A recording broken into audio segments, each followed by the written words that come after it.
अस्सलाम वालेकुम नाज़रीन। प्रोग्राम आज मुबारक के साथ चलेंगे। जर्मनी और खान अहमद खान साहब हमारे साथ होंगे। आप सबके इल्म में है कि इस वक्त बड़ा शोर है कि जंग शुरू होने वाली है। खान साहब से पूछेंगे कि जर्मनी में क्या चल रहा है। खान साहब अस्सलाम वालेकुम। जी वालेकुम सलाम। खान साहब, जिस तरह आज का यूके में लोग जंग की बातें कर रहे हैं, जर्मनी में भी कुछ जिस तरह के हालात हैं। देखें, जंग की बातें तो हर तरफ ही हो रही हैं, इसलिए कि दुनिया के हर किसी न किसी खिते के अंदर कुछ ना कुछ इस वक्त जंग के हालात मौजूद हैं। जी। अब ये जो अमेरिका और बरतानिया ने मिलके 47 मुकामात पर हमला किया है वैसी कबाइल के खिलाफ, अब ये कोई छोटी बात तो नहीं है कि भाई 48 मुकामों के ऊपर हमला कर देना मिसाइल के साथ। इस किस्म की, इससे पहले यूक्रेन की जंग ने काफी यूरोप को भी नुकसान पहुंचाया, और जो ताकतें हैं इनमें भी आखिर में आके इख्तिलाफ राय पैदा होना शुरू हो गया।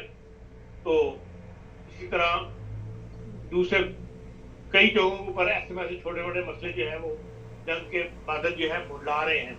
जी। ऊपर से अमेरिका ने तो ये नई हरकत की है कि भाई एटमी असला जो है अपना उसने यूरोप में नेटो ममालिक के अंदर रखने का ऐलान किया है, जी। जिसमें से इटली ने भी हामी भरी है कि हाँ हम रख लेंगे। पोलैंड है, फिर जर्मनी में ऑलरेडी उनका एटमी असला यहाँ पड़ा हुआ है, और इसी तरह बरतानिया जो है उसने भी उनको असला रखने की पेशकश कबूल कर ली है। तो ये सारे जो है रूस को दबाने के लिए जंग के हालात जो है पैदा किए जा रहे हैं, और जिससे जाहिर है कि आम आदमी जिसको जंग से कोई ताल्लुक नहीं है उसमें खौफ की फिजा पैदा हो जाती है। एक यूक्रेन की जंग में जो है घरों के बजट जो है वो हिला के रख दिए हैं। आपने खुद देखा जर्मनी के अंदर भी, इंग्लैंड के अंदर भी लोगों की इक्तिसादी हालत बुरी तरह मुतासर हुई है।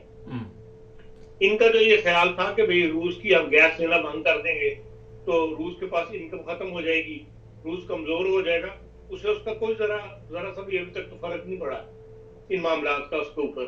वो उसी तरह अपनी पॉलिसी जिस तरह वो चाह रहा है दुनिया को लेके चलना चाहता है, वो अपने हामियों के साथ फिर यह कि जितने भी लोगों ने उनका साथ देने वाले ममालिक है वो जरा भी पीछे नहीं हटे, ना उनको खौफजदा नजर आता है।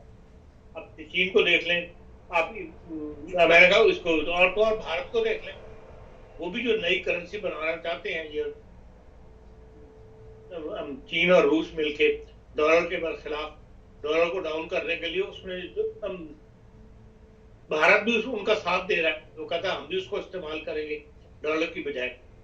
तो अब दुनिया की बड़ी बड़ी जो इक़्तिसादी ताकतें हैं जिन्होंने इम्पोर्ट एक्सपोर्ट करनी है, जहां से पैसा मूव करना है इधर से उधर, वो सारी की सारी जो है वो नई करेंसी की तरफ रुझान को कबूल करने के लिए तैयार है, जिससे लाजमन अमेरिका की जो माशी हालत है उसके ऊपर जोर पड़ेगा। दुनिया के अंदर डॉलर इस कदर इस्तेमाल हो रहा है हर मुल्क के अंदर कि उसका फायदा बाहरी अमेरिका को पहुंचता है, और अगर ये डॉलर का इस्तेमाल बंद हो जाए तो जाहिर है कि उनकी मैशत के ऊपर भी उनकी करेंसी पर एक फर्क पड़ेगा, जिसकी उसको अमेरिका को असल में फिक्र ये है कि आइंदा चंद साल में वो ये देख रहा है कि भाई अमेरिका इक़्तिसादी तौर पे बैठने की तरफ जा रहा है, और उसके लिए वो ये नए हाथ पैर जो है वो मारे जा रहे हैं, जिससे आपको जंग की फिजा भी जिसमें जंग भी एक उसका एक हिस्सा है, जो अब आपको नजर आती है कि भाई हाँ बात लोग ऐसे ऐसे दावा भी कर रहे हैं कि आने चंद महीनों के अंदर आलमी जंग शुरू हो जाएगी या शुरू हो चुकी है।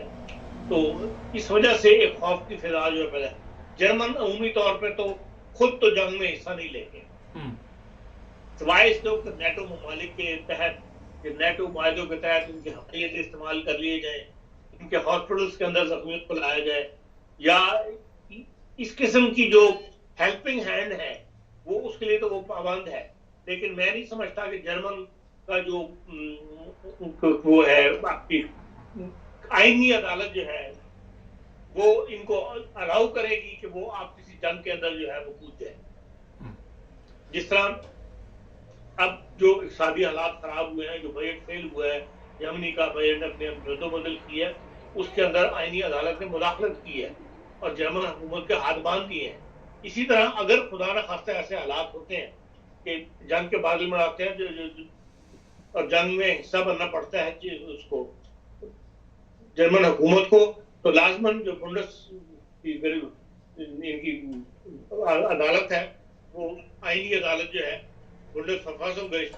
जाए उसमें मुदाखलत करेगी, और ना ही जर्मन अवाम जो है वो किसी जंग के लिए तैयार नजर आते हैं।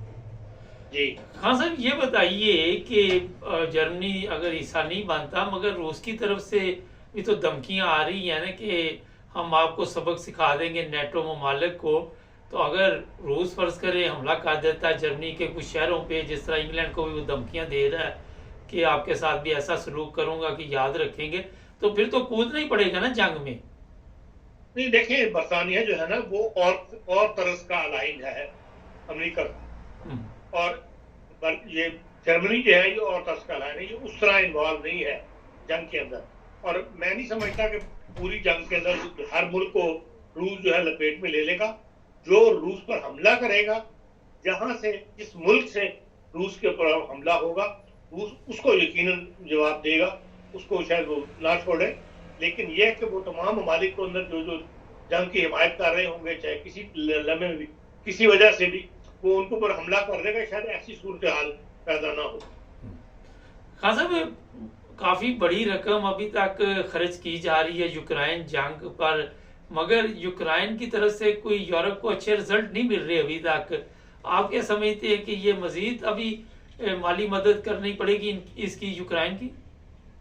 देखें, यूक्रेन का जो मेन जो इंडस्ट्री है, मेन ममालिक है, उनके जो मेन शहर है वो तो खत्म होकर रह गए हैं ना। सारा सिस्टम जो है उनका निजाम वो दर बदर होकर रह गया है। औरतें मुल्क छोड़ गई हैं, मर्द को मुल्क से बाहर जाने की इजाजत नहीं, अब मर्दों के पास वहां काम नहीं है, मुल्क को चलाना है। इसलिए अब कब तक कोई मुल्क ये समझे थे कि शायद हम एक साल में इस मामले को निपटा लेंगे। अब हर मुल्क के अंदर से आवाजें उठनी शुरू हो गई हैं यूरोपियन ममालिक से, जो पैसा दे रहे थे कि भाई ये पैसा कब तक यूरोप उनको देते रहेंगे, आप ये पैसा अपने मुल्क के अंदर खर्च करें। अपने मुल्क के अंदर हालात जो है वो इक़्तिसादी तौर पर खराब हो रहे हैं, लोगों की इक़्तिसादी हालत खतरे में जा रही है, खतरनाक हद तक नीचे गिर गई है। तो इसलिए अब ममालिक जो है वो पैसा देने में हिचकिचा रहे हैं। तो ये यूक्रेन की जंग जो है बज़ाहिर ये नजर आता है कि आहिस्ता आहिस्ता जो है ठंडी पड़ेगी, और पहले वाले जोशो खरोश जो उस तरह के मिसाइल से चलेंगे अब कुछ अर्से से बंद है, और शायद ये अब बंद ही हो जाए, सिवाय इसके कि जो अमेरिकन पॉलिसी है वो कोई नया मामला लेके आ जाए सामने, और फिर यह है कि भाई उनको यूरोप को साथ देना पड़े। लेकिन यूरोप की अपनी इक़्तिसादी हालत और जिस किस्म की हुकूमतें यूरोप में बन रही हैं, वो शायद अमेरिका का इस तरह साथ ना दे सके। खान साहब, ये भी बताया जा रहा है कि जिस तरह यूक्रेन को कुर्बानी का बकरा बनाया, अमेरिका यूरोप को भी कुर्बानी का बकरा ना बना दे। देखिए, यूरोप के अवाम जो है ना ये उठ खड़े होने वाले लोग हैं। ये हर बात पे अपना रद्द-ए-अमल शो करते हैं, सड़कों पर निकल आते हैं और हुकूमत को प्रेशराइज करते हैं कि आपने ये काम करना है और ये काम आपने नहीं करना, या ये काम आप जो करने जा रहे हैं ये गलत करने जा रहे हैं। और हुकूमतों को मजबूर होके उस प्रेशर को बर्दाश्त करना पड़ता है, उस पर सहना पड़ता है, वरना हुकूमतें यहाँ तब्दील हो जाती है। अब देख लें पिछले जितने भी इंतखाबात हुए यूरोपियन ममालिक के अंदर, वहाँ पे तमाम इंतखाब जो है वो चाहे हॉलैंड हो चाहे वो फ्रांस हो, सब जगह जो है वो जीत रहे हैं इंतखाब पसंद जो है। इसलिए यूरोपियन हुकूमतें जो है वो पाबंद है अपने शहरियों के फैसलों की। तो ये यकीनन है कि भाई एक हद तक तो जो दुनिया की बड़ी ताकतें हैं उनके प्रेशर को मानना पड़ता है बात इंटरनेशनल माहदात की वजह से, लेकिन जो असल फैसला है वो फिर वहाँ के अवाम ही करते हैं। यूरोप में कम से कम अब इस हद तक जमहूरियत को ये ले आए हैं कि जो अवाम के फैसला जो है उसको रियासत रद्द नहीं कर सकती। हाँ साहब, आखिर पे चंद सेकंड है, ये बताइए गैर मुल्की भी बताया जा रहा है कि दावत दी जा रही है कि उनको भी फौज में भर्ती किया जाए। मेरा ख्याल है सिर्फ जर्मन नेशनल नहीं हो सकता है ना जर्मन फौज में। नहीं, देखा जर्मनी के अंदर जो जिसने जर्मन नेशनलिटी ले लिया वो पुलिस में भी भर्ती हो सकता है, वो फौज में भी भर्ती हो सकता है। और इस वक्त फौज में मौजूद है, पाकिस्तानी भी मौजूद है फौज के अंदर। जी, मैं रफ्ती तौर पर कईयों को जानता हूँ जो हमारी कम्युनिटी से ताल्लुक रखते हैं और वहाँ मौजूद फौज में इस वक्त काम कर रहे हैं। चलिए, बहुत शुक्रिया खान साहब, बहुत शुक्रिया आपका। नाज़रीन, ये थी ताज़ा सूरत हाल जर्मनी से। इरफान अहमद खान साहब हमारे साथ थे। हमारे चैनल को सब्सक्राइब कर लें।